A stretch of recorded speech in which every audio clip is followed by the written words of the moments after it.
Hey, this is Steve in Dallas, Texas. It's Saturday morning, my friend, and you are listening to Light Talk. Good morning. This is Zac, waiting for the cherry trees to bloom in the nation's capital of Washington, D.C. And this is Ellen calling in from the tropical paradise of St. Bart's, and you are listening to Light Talk. This is Dennis coming to you from the beautiful North Shore of Long Island, and if you don't already know, you are listening to Light Talk, and we are the Lumen Brothers and Sister. That's right, Ellen. Welcome, everyone, to episode 468. And I think the news today is the Oscars. Ellen, I understand you tuned in last night. What did you think? I thought it was quite nice looking. Personally, I'm not sure that Conan O'Brien is my favorite host. Some of the humor was beyond me, but some of the things that they did were pretty funny. Did you catch the thing at the end where they made him host for life and then... Yeah, host for life. Then his life was quickly over and they brought in Mr. Beast. Right, exactly. I also liked that at one point, they had a sort of nature-inspired set. There were a lot of trees amongst the panels. And at one point, he walked across the stage with a leaf blower to get some of the leaves off. That was cute. Anyway, one of the companies that's involved in the technical side of thing is Sonova. And Dave Taylor from Sonova posted that it was his 37th year of working on the show. They do the video technical side of things. And they began their load-in on February 19th. Which was interesting considering that the event was on March 15th. Yeah. So that's a long month in the theater. Sonova started on February 24th. So I guess the other load-in was what they needed to have in place before they actually started on the 24th. And it takes them 2 or 3 days to tear it all down. And then he said, for the geeks, here are the stats. So total LED panels, 1,261. Total projectors, 8 Barco QDX 4K-45. Total LED pixels, 66,514,432.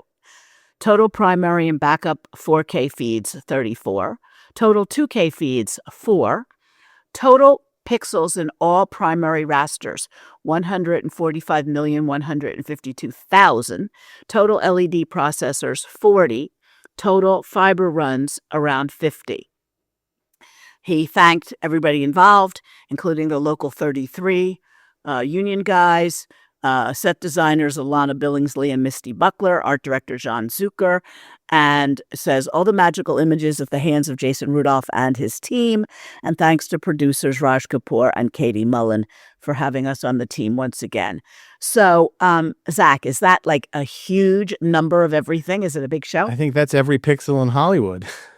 I mean, what I think is probably fascinating is that it's only 8 projectors. You know, I'm sure that 10 years ago, the number of LED things and projector things would be completely flip-flopped. But, you know, we've gotten to the point now. I mean, first and foremost, I will say, I believe the Dolby Theater where they hosted is designed by Rockwell and Associates. And it was designed with TV broadcasts in mind. So it's a brilliant space for hosting these kind of events. And we've really evolved to the point where the images that we see on TV are so smooth and creamy that you can't tell what's LED and what's projector sometimes, which I think is always nice. Right. But you can tell the projected lights, like, you know, when it looks like it's, you know. I mean, we're still also, the one thing that all of us designers, I'm sure, can agree upon is that they still need to get the audio going a little better in these award shows. Right. Although I thought this was better than usual. Yeah, it was. I remember there was one moment where there was like a weird glitch where Conan O'Brien kind of glitched out with his voice. But, you know, it happens. It's a live event. Right. I thought there were some good presenters too. Jimmy Kimmel, I thought was really interesting. You know, it was like he could host a show. He has hosted it, I think. I know. Billy Crystal could have hosted it. He was a presenter. The thing that I think is going to be very interesting is, I'm not sure if it's next year or the year after when they get to the 100th, is it's moving to YouTube. So I'm really curious to see what the production value and how all of that is going to work when it moves from network television to the internet. And why is that? Why is it moving to YouTube? Yeah. I'm sure it has to do with whoever was the highest bidder. Yeah, it's all contract negotiations. Same reasons Grammys are no longer going to be on CBS and ABC bought the rights for the next broadcast for a couple of years. It's just odd that ABC has been doing it for almost 50 years. Yeah. It's crazy. It's interesting to see that now we have, companies like YouTube that'll be, involved in the production of the Oscars, and also as these companies try to get into becoming filmmakers themselves, like Netflix and, who just lost their bid for Warner Brothers and stuff like that. We have all these mega media conglomerates that are going to be up for awards and producing the award show. Yeah. What's interesting too is that in the very beginning, they introduced the CEO of Netflix, and they made a joke like he said, "Oh, you should all be home watching, me." And then half of the film productions thanked Netflix. Yeah. I mean, it's interesting. I know Apple won an award for the F1 movie, and that was their first Academy Award as well. So, it's not what it used to be. It's not like the old days at the Biltmore Hotel. Right. And shocking as it may be, your Lumen sister has to report that for the first time ever, a female cinematographer won the award for Best Cinematography.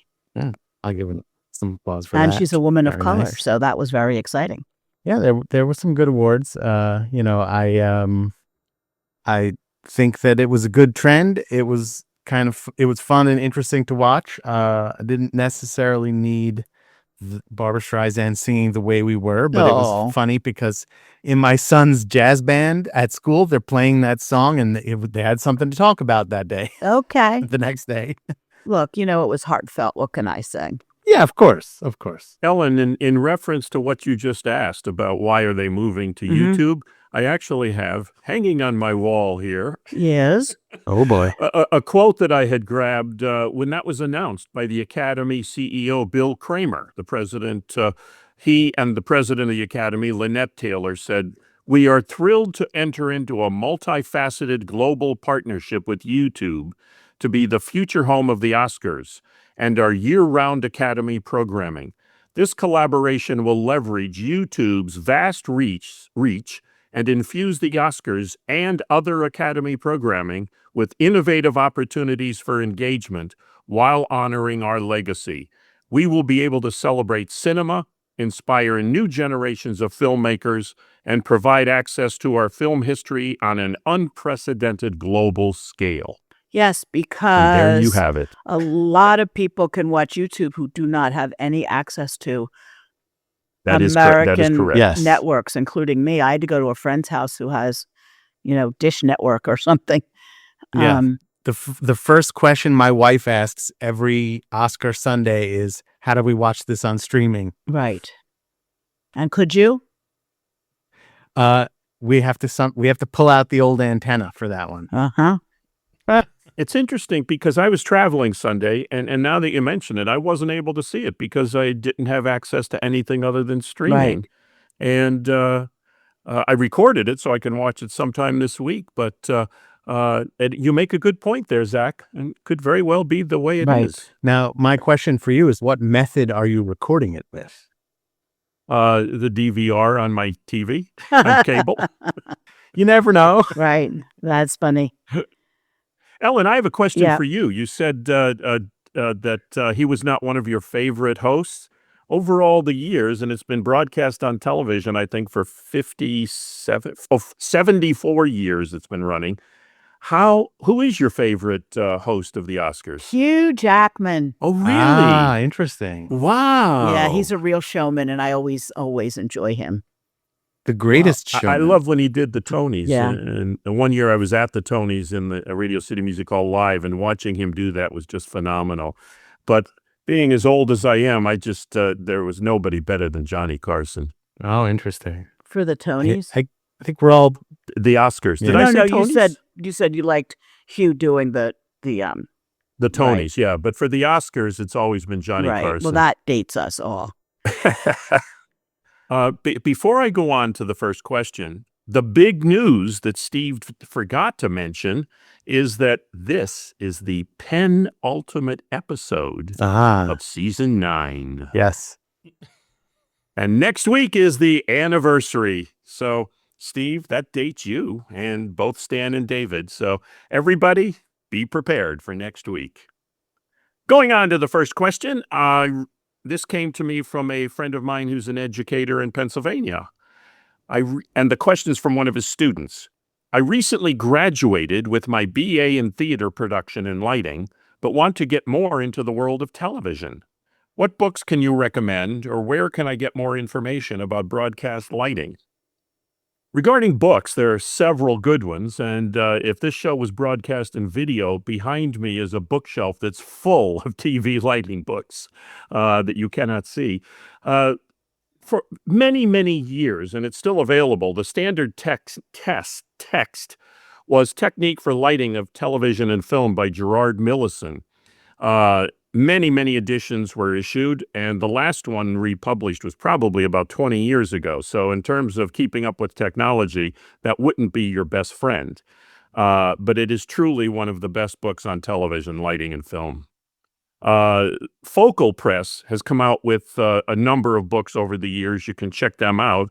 Another one is a Millerson book just called Television Production, but that was updated about 10 years ago by Jim Owens. Great foundational text.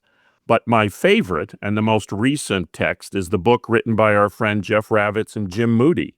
And that's called Lighting for Televised Live Events. And it's really an excellent book worth reading. There is another book that was just published last year I'd recommend called Cinematography and Lighting for Television. And that's by Tim Palmer, who's also an educator and a cinematographer himself, a working cinematographer. I honestly have not read it, so I cannot review it properly, but I've heard a lot of good things, and it would certainly be a good read, considering it's the newest text on the subject. But a lot of times the newest and the best information can be had from trade journals. When I was in college and was first planning to go into this crazy business, I devoured every issue that was published on Theater Crafts and then Lighting Dimensions magazines. And they were really the only journals that came out at that time.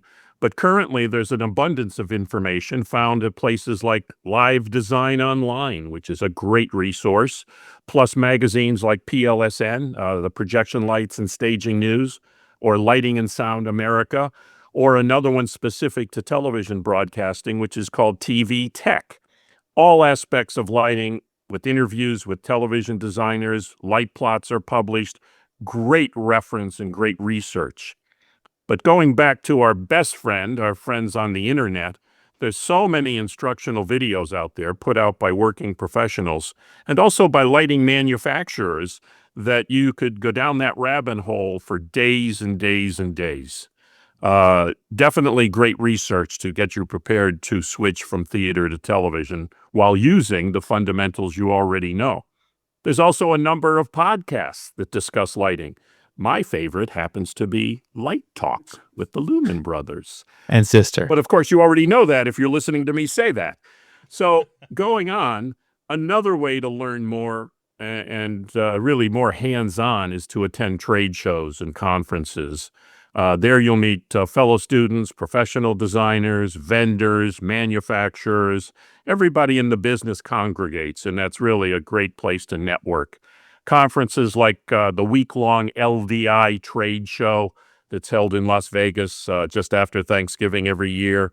Another one that's really quite good, but a little more hard to get to is the Show Light, which is every other year. Every 4 years. Is it every 4 years? Oh, wow. Oh, time flies. This week is actually the convention for the USITT, the United States Institute of Theater Technology, that's happening in California. It's not really geared for television, but a lot of topics are discussed, and get-togethers like this provide excellent opportunities to meet people and network. Another educational opportunity, if you're trying to go outside the traditional brick and mortar institutions, You should check out the Studio School of Design, founded by our friends Clifton Taylor and Mark Stanley. That's now in its 5th year, and it provides affordable professional training, shall we say, in various disciplines of lighting. I think I everything that comes to my mind I've covered. Steve, did I miss anything? I was just going to say maybe you throw in NAB. Yeah, I was going to ask and that you can too. you can get your hands on a lot of cameras. Well, not only cameras, but specific television companies are there. Sure. I was going to say the best thing to do is to go to New York City and call Dennis Size and stop by the studio and see it in real life. You know, I just actually about 2 weeks ago showed a young lighting designer around. She had been to our show in Las Vegas, the live LDI show. It came up to me afterwards, and she was making a trip to New York to experience the professional theater and television, and was interested in going on. Called me, and I showed her all around a number of different studios that gave her a clear-cut idea. And to take it to the next level, I mean, she wasn't going into design. She was going into production and directing. Just last week, I connected her with our friend Eric Siegel, who's going to talk to her about how to get into the field of directing in television. Nice. So as you say, Ellen, reaching out to people is a very important aspect of this business, and it's important for students to do. And I'm always willing to help people out, and I know a lot of our colleagues are as well. Yep. Yeah.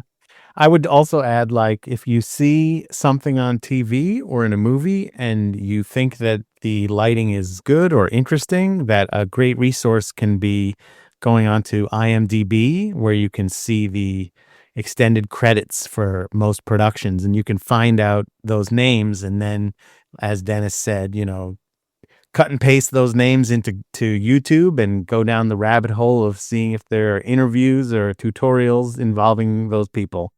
I think just about every person, every young designer we've had on our Emerging Young Designers series on Light Talk has said that's basically how they've gotten ahead themselves, by reaching out and making those connections. For sure. My question also came in from a young designer who says, I'm a young projection designer who will be taking part in several design showcases and portfolio reviews this spring. Can my portfolio be 100% digital, and what is the best way to prepare? Well, since we have a seasoned projection designer with us today, over to you, Zac.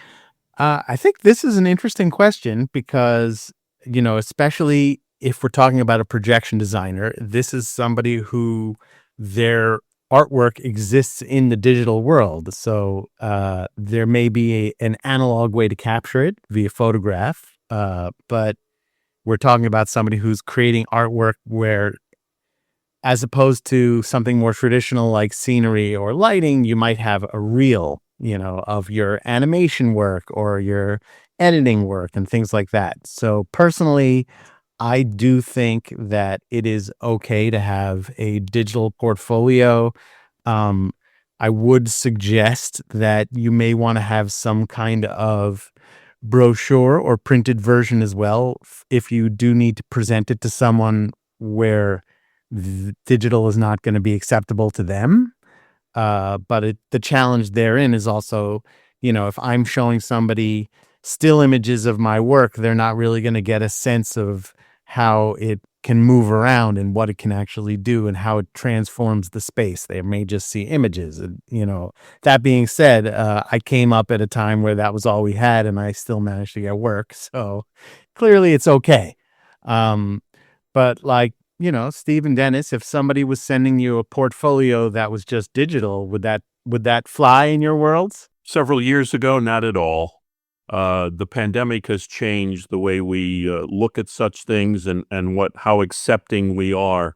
It used to be, I mean, so much of this stuff can be doctored, but these days it's kind of become the norm, Zac. So, I run with it and I accept it as it is. The upcoming Hemsley Awards will be happening next week. Unfortunately, I won't be able to attend, but the last year when I went, there was a lot of presentations that were done digitally.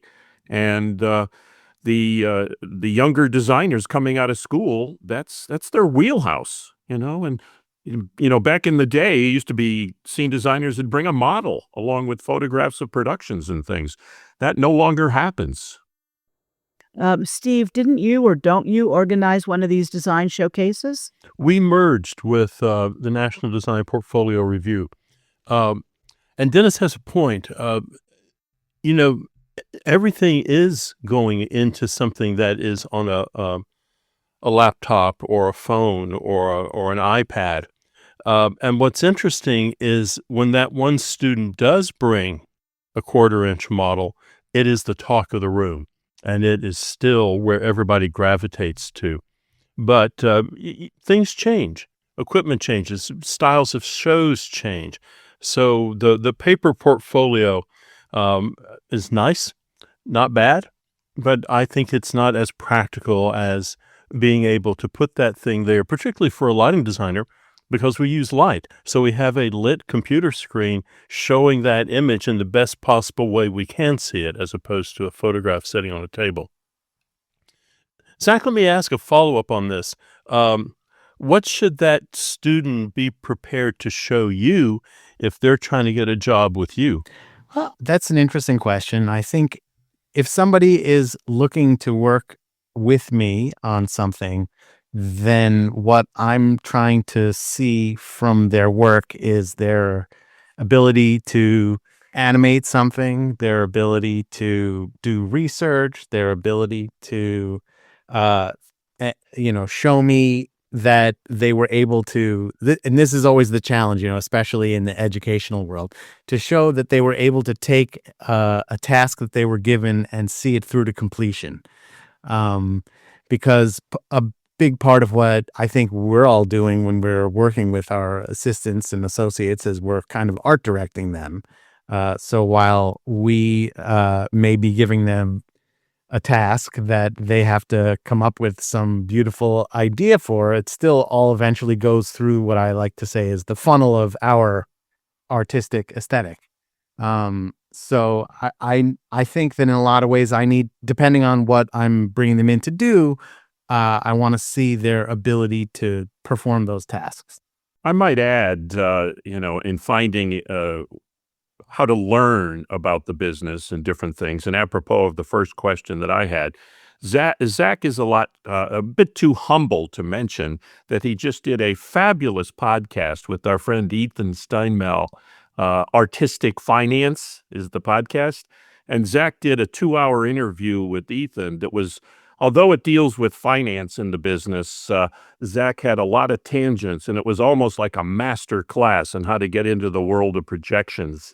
And it would be worth someone actually tuning into that podcast. And as a follow-up, our good friend Wendell Harrington did one also after Zac. And if you can put up with a lot of the language, it was a great podcast. That was Wendell doing her best to not use a lot of bad language.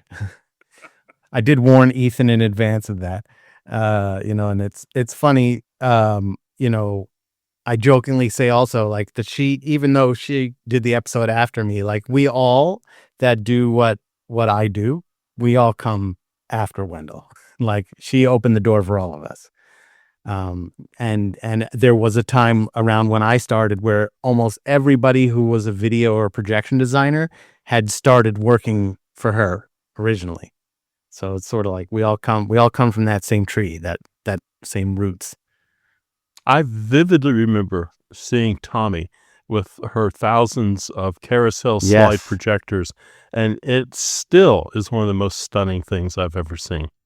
Yeah, that, and I don't know if anybody else saw Laurie Anderson, United States Parts 1 through 4 at the Brooklyn Academy of Music, which was like this massive production that was also all carousel slide projectors, and you just prayed that they would get through the performance. Yeah, I remember I had an interview for a show, and I actually said I thought it would be cool for us to do something with slides, and I think that lost me the gig. Well, Wendell held on to Pani projectors for a long time. Yeah, I know, and that's an interesting thing which we can talk about on a future show. Is we talked a little bit either last week or the week before about operas that are in rep. So she has that opera Nixon in China, which I think only in the last few years they finally converted the Pani and PG stuff to digital because it just became too difficult to find the projectors when this opera which has been around for decades, is still going around, and they just couldn't find the projectors anymore. So she had to digitize it. Well, moving on, Zac, I think you have the next question. I do. So here's my question for the day. I am doing a show and the venue has the option of running my cues either via MIDI trigger or by an operator. Which do you prefer, and what are the pros and cons of each? This is also a very interesting question, and oftentimes when I'm working on a project, it's one of the first questions we ask. Is this going to be, I think I used to jokingly call it a spacebar jockey, somebody going to be hitting the spacebar to advance the imagery or the cues, or is this something where it's going to be triggered? Nowadays, MIDI is just one flavor of trigger that we have. We have MIDI, we have OSC, we have DMX, we have time code. I'm sure there's 10 other ones that I don't even know about, and 10 more that will be here within the next year and a half. So oftentimes it's sort of venue dependent. A lot of bigger, more established venues, depending on how their crews are structured, will have a dedicated operator, and that person is also the technician that's responsible for overseeing the equipment. There are shows where they have a more of a limited or a skeleton crew, and those kind of shows might lean on something like MIDI because they want to eliminate an operator. You might do something like the Christmas show, Radio City Music Hall, or a Disney cruise ship musical, both of which I've done, where the whole show runs on time code, including little gaps where applause happens. And that way you can actually sequence your cues out to happen on the beat exactly where you want. So I would say that if you're looking at something that has music and you want to have things that are sequenced to the music, having something like time code or MIDI is good. MIDI is good for projections because I found very often on musicals that I've designed that rarely is there a video cue that doesn't happen when there's a lighting cue. So MIDI is a great way to trigger both at the same time. And you can also make a dummy cue in the lighting console that just triggers video without triggering a lighting cue. And sometimes you have an operator because that's just what the venue has. And I don't necessarily think that one is better than the other unless you start to get into things that are really fast and need to be really tight.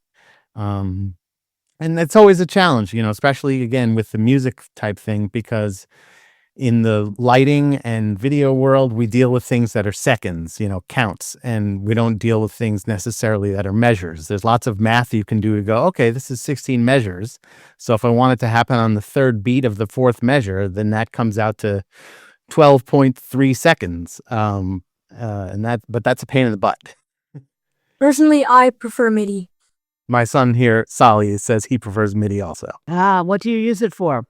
He's a drummer. So he has electronic drums that he plays. Very cool. What do you guys think? Most of the time, it's always DMX when I'm involved with projections because we're usually running it through the lighting console. Interesting. Yeah, and I guess in that way, you can probably also control other parameters as opposed to just cues. Correct. How about you, Steve? The one thing that's just kind of flashing in my mind now is years ago, a client wanted to run this through the lighting console, and the projection designer was really against it. And they just said, but we just bought this software. We got it. We've got to use it. And the projection designer said, no, it's terrible. It's terrible software. It's horrible. And they went on and on and on. And about 5 minutes later, he really became frustrated. And he said, when I tell you it's terrible, understand, I designed it and it sucks. You should not be using this with your light board. So The things that I'm doing these days is exactly what Zac said. It's being triggered through a cue or a dummy cue through the light board, and it's hard enough for a stage manager to call one set of cues as opposed to multiple sets of cues. Or we'll put things in that delay and trigger 20 seconds later or something, or trigger something else to work with the projection designer. Yeah, there's a legendary story of Jersey Boys in Las Vegas where they actually figured out that there was a 0.4 second delay between every MIDI cue that was fired from the lighting console and when it would show up on the screen for video. So they actually went through the entire show and built that delay in so that the stage manager would call every cue just a teeny bit early so that everything would be in sync. Wow, that's rough. Yeah. It was rough. Yeah, until it fixes itself and then you're late. Right. Well, you are listening to Light Talk with the Lumen Brothers and Sister. Today, Light Talk is sponsored by... We have another Tales from Texas today. 1 minute you're casually watching a 12 seed you've never heard of, and the next you're fully invested, yelling at your TV like, well, you've been a lifelong fan. I don't even like basketball, but hey, it's that time of year again, March Madness, and that means it's the season when Girl Scouts emerge from whatever dimension they hibernate in. They appear overnight like bluebonnets in Texas, like Buc-ee's bathrooms on the horizon, like a Texas thunderstorm that smells faintly of Thin Mints, single-handedly adding hundreds of tons to the collective weight of Americans. Through the strategic deployment of Girl Scout cookies, tiny Girl Scouts, every street corner, sometimes right outside the grocery store, silent, still, eye to eye, waiting for you to step into range. Then in voices straight out of Oliver Twist, "Please, sir, you want some s'mores?" And suddenly you're sprinting for the safety of HEB, each Girl Scout upright and focused day and night, rain or heat, wearing a badge-covered vest, each patch a symbol of survival skills, commerce, and psychological cookie warfare. And as you walk away, cookies in hand, back to the theater, you ask yourself, why don't we all get merit badges? If Texas can have its own crappy power grid, the Marfa Lights and Dr. Pepper, why can't rock and roll stagehands have a merit badge system? So I'm proposing the following rock and roll merit badge patches for Texas stagehands. The Skull and Crossbones patch, awarded to riggers who have dropped 3 cell phones during a 3-day load-in, all while yelling, "Heads!" after the fact. The How About a T-Shirt Man patch, awarded to the first crew member to ask about merch before the truck doors open, before the tour manager arrives, and before anyone knows what city they're in. And finally, the Mistaken Identity patch, awarded for missing a follow spot mark so badly the light locks onto an open road case, or a confused Girl Scout who wandered into the arena trying to sell special cookies to that Grateful Dead crowd. So what have we learned today, my friends? Simple. As the Girl Scouts say, we all have a place around the campfire. Why? Because we all need a tribe, a safe place, and a warm fire. And backstage at a Nickelback concert, our campfire is a stinky road case filled with poorly coiled cable, beef jerky dust, and, like Pandora's box, the only thing left inside, hope. Hope for a better tomorrow. So in the end, everyone has a place. You just have to find it before you hear "Heads!" And that's Tales from Texas, some of which might even be true. And now, back to Light Talk.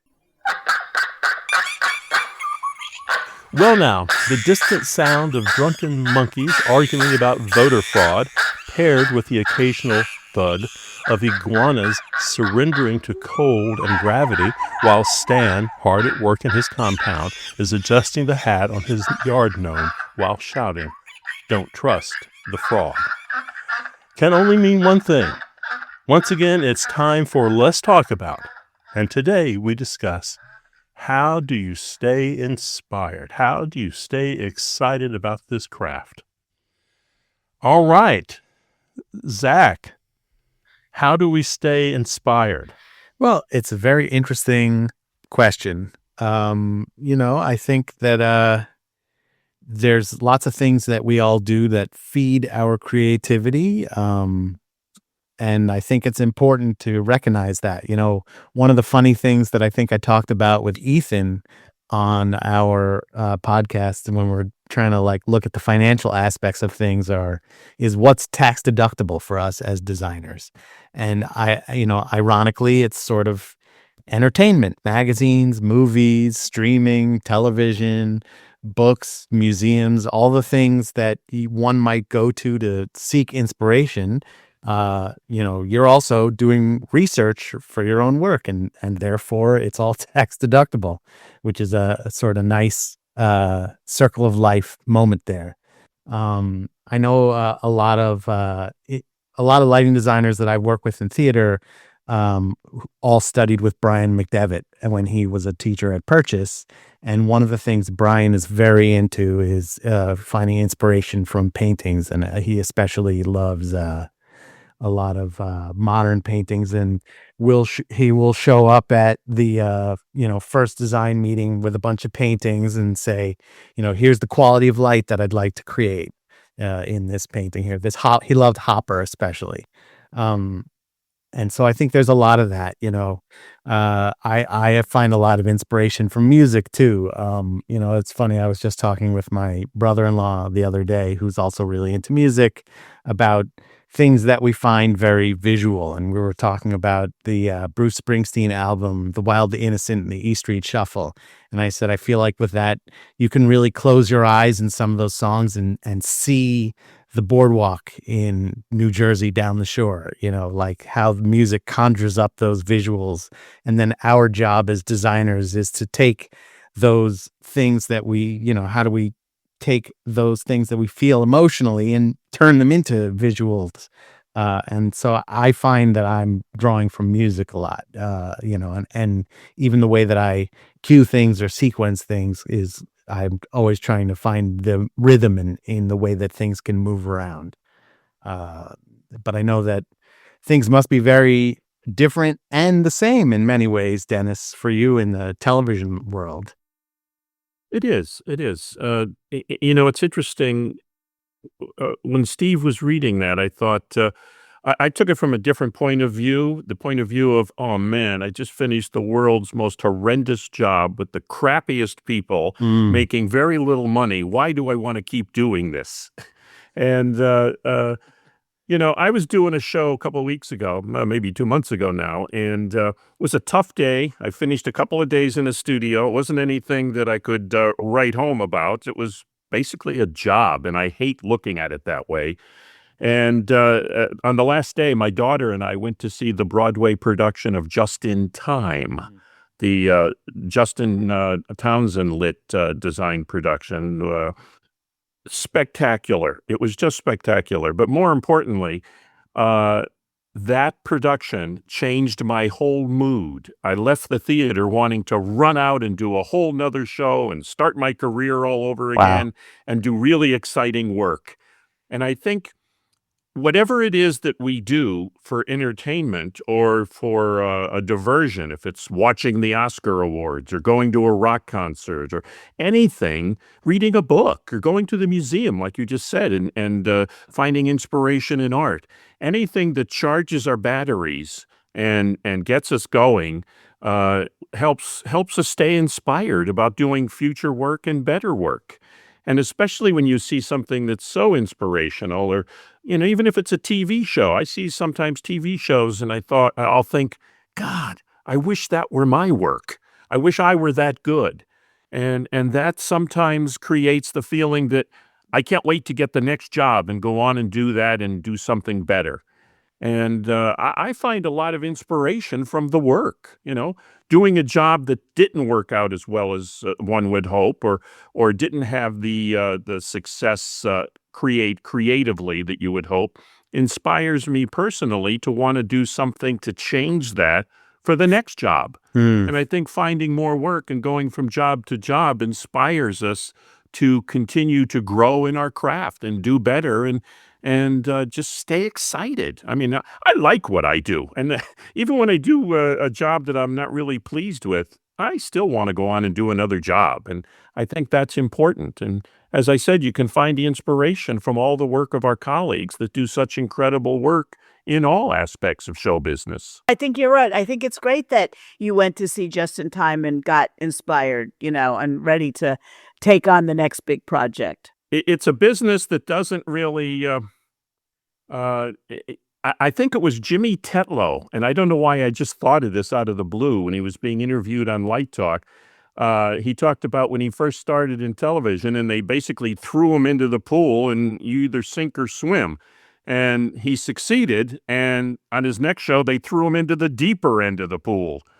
And I think that's what inspires one to continue and grow, to do better work and to grow in your craft. And the more challenges you can get, the more you're going to be inspired for the next challenge.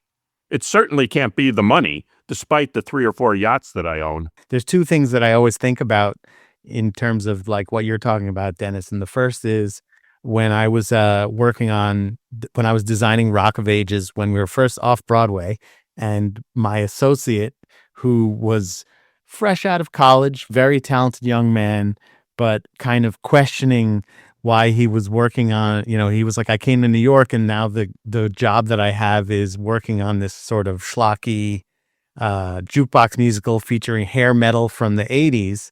And he was like kind of disappointed about that. And which is funny because that's a gag in the show itself. And Driscoll Otto, who we've had on the show a bunch of times, said, you have to learn to find something about every project to fall in love with. And in some cases, it might be I'm working professionally in the thing that I love, or I'm getting paid. Sometimes you're not going to always love all your coworkers. You're not going to always love the subject matter, but there's always something about it that you'll love. And the other thing that I remember is Casey Wilkerson, who we've also had on the show, telling me about, working lots of long, late nights, overnights at Disneyland. And when he gets frustrated and tired, and he says to himself, if my 25-year-old self knew that I was designing something at Disneyland, he'd be pretty excited.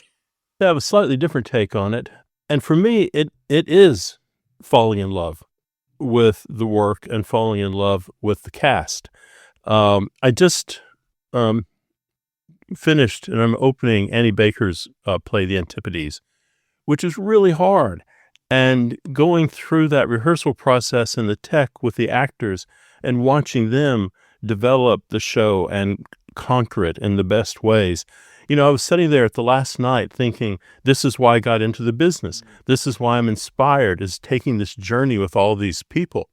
And immediately, like the next day, I'm starting a new work with Gracie Gardner, her new play, Saturn Returns. And the first draft from that was just ideas about what the play could be about. And I finally got a script yesterday. And now we're going to sit down with the entire design team and talk through it kind of line by line, moment by moment, and see if we're all on the same page of what we're wanting to do. But she's an incredibly generous playwright. So I think it is the people I work with, and even the people who are kind of crappy. We've all struggled through this project together, and we're all coming out the other end with something on stage that we're all proud of. So I think Driscoll's got a point. I think whatever you do has to be the very best thing you've ever done in your life, even if it's not. And then the next play, that's going to be the very best thing you've ever done in your life. And if you approach it in that fashion, you're always going to be happy. You're just always going to be happy. Yeah. That's great. That's great, That sounds Steve. like good advice. Well, it looks like I have the last question for the day. What do you think is the most common mistake beginners make? So this is controversial. I think there are 2 mistakes you make. I think one is whatever you're keying the show with is way too harsh. It's way too bright. It's all unnatural. The shadows are flat. People are flattened out. There are hot spots over the stage. And the second common mistake is you don't use enough equipment to light the stage. You sit there and you look at it and you go, oh, I can do this with 4 lights. Maybe you can do it with 4 lights, but maybe 5 would be a lot better. So I think it is underestimating what you really need to do the show. And I'm certainly not advocating you go out and hang thousands of lights, but that you're realistic about what you're trying to do and what it's going to take to do it. Dennis, what do you see young lighting designers in television? What's the mistake they all seem to make? It's interesting, Steve, because I would have said just the opposite I see happening. Now, maybe that's because it's a TV mistake, but the overuse of equipment and trying to use, especially with younger designers, I always tell them, just because you can, it doesn't mean you have to. Just because there's 20 different moving lights out there available, it doesn't mean you have to use all of them or any of them. I find that younger designers want to immediately employ every trick that they've ever thought up or read about or learned or saw somebody else do on their very first show, instead of trying to keep it very simple. And overusing equipment and over cueing is a real bad thing, especially on TV, live TV productions, where, let's say, if you watch the Oscars or the Grammys, a song on a Grammys, one song might have 50 or 60 cues. It's one of those things that it needs to be, as our friend Bob Dickinson said, appropriate, not necessarily because you can, but because that's what's appropriate. And that's a big mistake I see novices doing, is just trying to do too much and use too much gear, and then they go way outside their skill sets and end up hanging themselves. I saw an interesting cinematographer working on an Ibsen play, Hedda Gabler. I was working with him on it, and we were trying to get the fireplace looking right for Hedda to burn the script in. And finally, we're not getting it, and he said, you know what we really need? We need a laptop. We need a laptop computer, and I want a big roaring fire on it. I want you to put that about 8 inches away from her face, and I'll frame it in. And I mean, my God, it was beautiful. It was, the flames were there, the flickering was there. Yep. It was, probably got more foot candles out of a cigarette lighter. But boy, did he know what he was talking about. And that's about as simple as you can be. Yeah. There's a famous story when the bass phenomenon Jaco Pastorius first joined the group Weather Report.